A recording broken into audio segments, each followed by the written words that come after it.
Sri Lanka New Zealand series নিউজিল্যান্ডের বিপক্ষে সিরিজের প্রথম ওয়ানডেতে বৃষ্টি হয়নি ৪৫ রানের জয় পেয়েছে শ্রীলঙ্কা। বুধবার ডাম্বোলায় কুশল মেন্ডিস ও আভিষ্কা ফার্নান্দোর সেঞ্চুরিতে ৫ উইকেটে ৩২৪ রানের পাহাড় গড়ে লঙ্কানরা। বৃষ্টির কারণে ২৭ ওভারে ২২১ রানের টার্গেটে ৯ উইকেটে ১৭৫ করে কিউইরা। বৃষ্টির কারণে শ্রীলঙ্কার ইনিংসে ৪৯ ওভার ২ বল পর্যন্ত খেলা সম্ভব হয়। ৪ বল বাকি থাকতে ভারী বর্ষণে আর স্বাগতিকরা ব্যাটিং শেষ করতে পারেননি। টস জিতে ব্যাটিং নেওয়া স্বাগতিকদের ইনিংস ওপেন করতে নেমে দলীয় ১৮ রানে আভিষ্কাকে ছেড়ে যান প্রথম নিশাঙ্কা।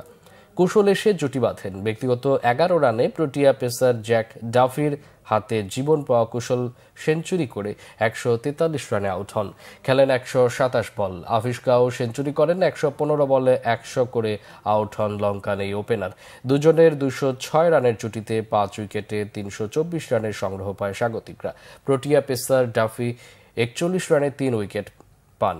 বৃষ্টির কারণে নিউজিল্যান্ডের নতুন টার্গেট দাঁড়ায় ২৭ ওভারে ২২১ রান। ওপেনিং জুটিতে উইল ইয়াং ও টম রবিনসন ৮৮ রান জুড়ে দেন।